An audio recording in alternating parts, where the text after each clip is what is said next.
Hey, what's up, guys? Welcome to part 37 of the GTO Trainer. First hand here, under the gun opens when the cutoff with 8-6 offsuit. This is going to be an easy snap fold. No need to break it down, just offsuit gapper versus a very tight, strong under the gun open. Next hand here, under the gun +2 opens. We're in the cutoff with some offsuit king. Once again, nice easy snap fold. No need to really break it down. Outkicked in a lot of situations. Not strong enough to be continuing. Next hand here, low jack opens. We're in the big blind with king 4 offsuit. Once again, going to be an easy snap fold. If we were suited, it's going to be an easy call given the very good pot odds. Oh, no, even raising. Oh, so pretty much all options on the table, I'm guessing, because it is still low jack, still very early middle position. So we do have to be a little bit tighter than we would be from a later position open, because they're still opening very early. We do have to still defend at a decently tight range, as you can see, favoring a lot of as in we're adding in a lot of these suited connectors, suited gappers that play well post-flop and have a far less chance of being outkicked, such as, that king 4 off hand, for example, which while it might be, stronger in terms of, king high versus these other hands in terms of a strong hand, it's just going to be outkicked in a lot of situations and doesn't have the potential to win a pot, realistically. So I've got to close that up. Move on to the next hand. Low jack opens. We're on the button with king deuce of clubs. Low jack, middle position open. Still got the blinds behind. King deuce definitely, I don't think it's good enough to go with a raise. And a call would let along either the small blind or at minimum the big blind, given the pot odds. So I'm going to lean towards a fold. Definitely want to be doing more of so mostly a 3-bet or fold strategy, pretty much. So yeah, king deuce just outside of it. You got king 5, king 6 at some frequency, just to balance out our 3-bet range there from the button, along with your suited aces as well at a decent frequency. Mostly skipping out on the 7 and pretty much 50-50 with majority of them with ace 5 with our wheel aces being favored. Move on to the next hand. Once again, low jack opens. We're on the button with some offsuit garbage. Pretty easy snap fold. Move on to the next hand. Under the gun +2 opens. We're on the button with, once again, some offsuit garbage. Nice easy snap fold. Next hand here, so under the gun, very tight, strong range, opens, folds all the way around to us in the small blind. We 3-bet with ace 8 of hearts. Bit of a light 3-bet. I'll be interested to see. Yeah, so mostly going to be a fold, given, even though we are suited, we are going to be outkicked in a lot of situations. We know we don't have the extra equity from having a wheel straight, for example, so that decreases our equity a little bit, so it's not as favored as to balance out our 3-bet bluffs from the small blind. And it's going to be, like I said before, outkicked in a lot of situations. And an 8 kicker, you can probably still be very comfortable about just throwing it away, even if you hit an ace, if you face a lot of aggression.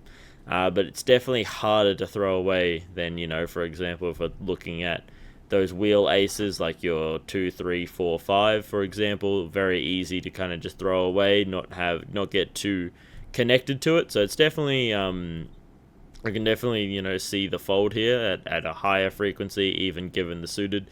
I would much rather have that wheel equity to add on.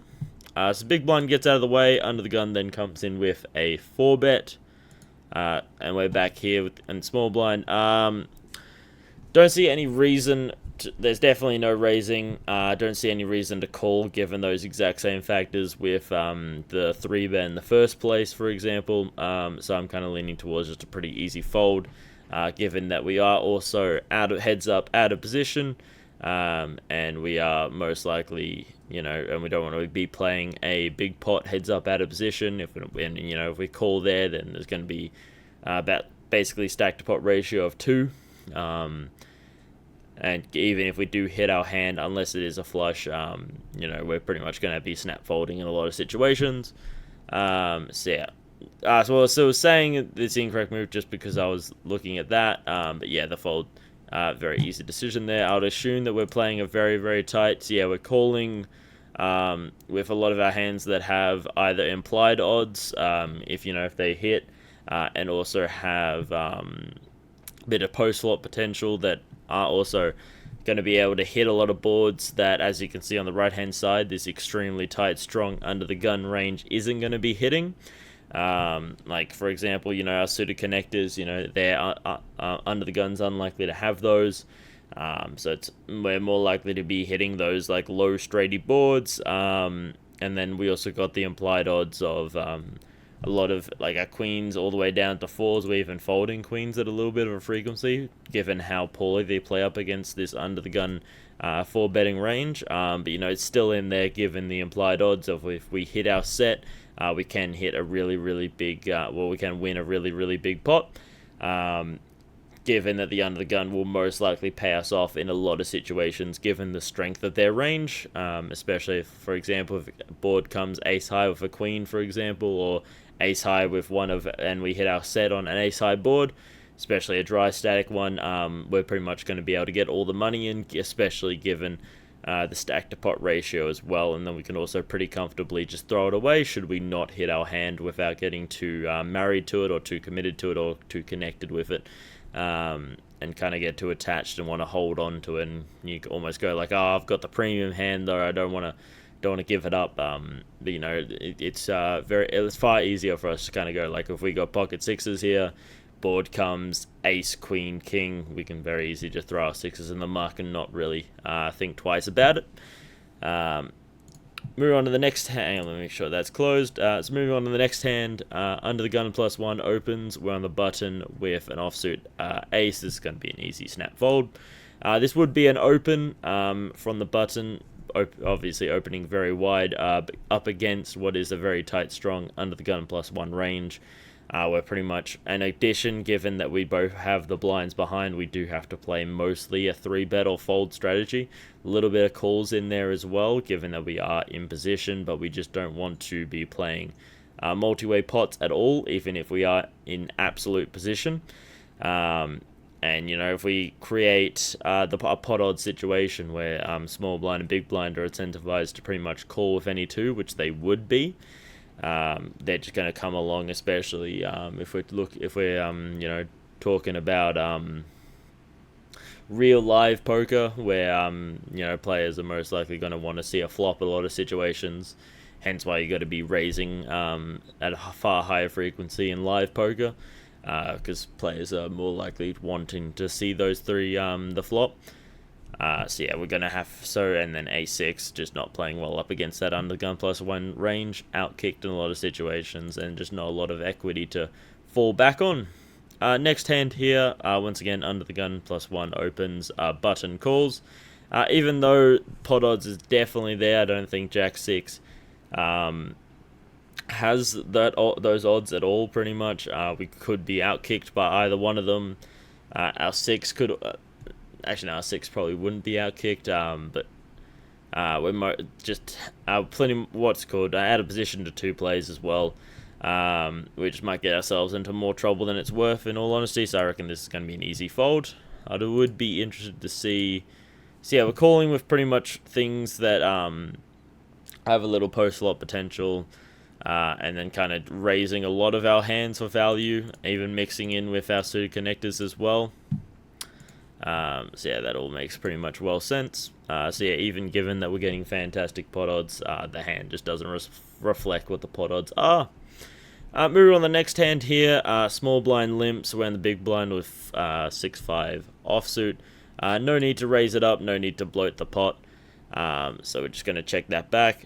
Board comes 5-5-3, so we've got trips, middling kicker. Pretty much we're in a very wide versus wide configuration.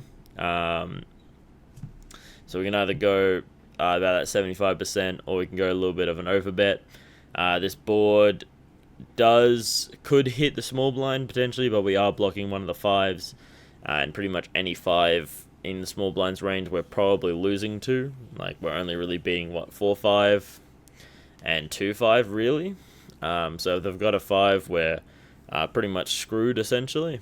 They could have, hit some spades, but it's a relatively dry, static pair board. So I could definitely hear a check back, just kind of incentivize, give the small blind a chance to catch up, potentially, give the small blind some rope to bluff with, or we can start to try to build the pot now with a very, very strong hand. But realistically, what are they calling us with? If we do bet here, they could be just calling with, 2 overcards realistically.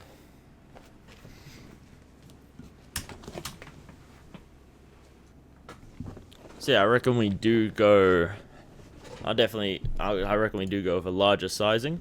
Try to incentivize those overcards to be calling, because pretty much any 2 overcards have the equity to call there in a lot of situations. Queen on the turn rolls off, small blind checks. Nothing really has come up. They could potentially have hit a queen, maybe. Would they stab at the queen? Potentially. But what are they calling with, really? So they're calling with 2 overcards. They could be calling with spade draw, for example. I personally would enjoy just kind of targeting that top of range when we've got a strong hand. If I on the, they could definitely be continuing with some ace highs potentially.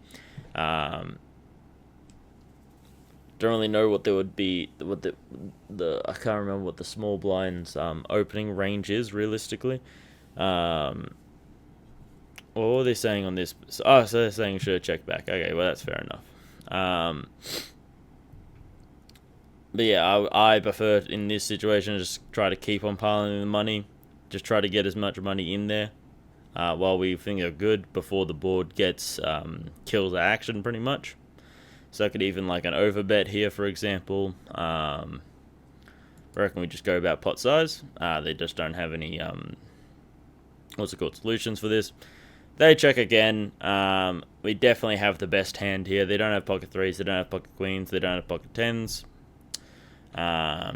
So if they've called all the way down here, they could just be calling. We did a pot size again, so they don't have the odds to be calling with a spades draw. So we don't think they got a spades draw. They might have a better 5, for example, but if they have a better 5, you kind of just got to put your hands up and go, well, I was meant to lose a lot of money anyways. So I reckon we do target top of range.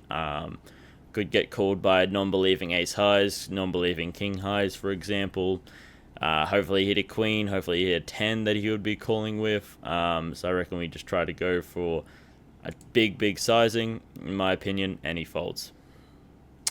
So they're saying should have checked back. So they did end up hitting their queen, and they did also have a combo draw to go with it. And then they just don't have any solution here pretty much. So I'll be interested to see here if I play it from here. They don't let me. Okay. There's our 10 hands, 11 moves, 90% GTO score. 10 best moves, the one blunder being not just checking back. I'm guessing but I don't really enjoy giving like a free card. I understand, we're kind of just trying to give them a little bit of rope to kind of bluff with pretty much anything, or just try to get them to catch up. Just try to get them to catch up, for example. But I just don't like, especially, and as it turned out, they had that spades draw. If they have that spade draw and it kind of just peels off, we could end up losing a really big hand there. And we can't really sit and go, okay, they could have a spades draw here, and we can't really isolate that down, given that we didn't bet on the flop, and they still have such a wide range when they get to the turn that we can't really start to narrow it down at all to kind of guess what they have. But yeah, that line makes a lot of sense with, they had the spades draw with 2 overcards, then they hit top pair, middling kicker with the combo, well, not the combo draw, but with the spades flush draw to go with it. And then it kind of bricked out, so we probably got a little bit too greedy on the river. Probably should have gone a little bit more, maybe half pot, targeting Queen X, targeting probably ace highs. Probably aren't calling that in hindsight. So probably go a little bit of a lower sizing, try to target, brick flush draws with ace, brick flush draws with a queen, brick flush draws, maybe spike the 10, stuff like that. So yeah, I hope you guys learned something. Take care, have a good one, and as always, play well.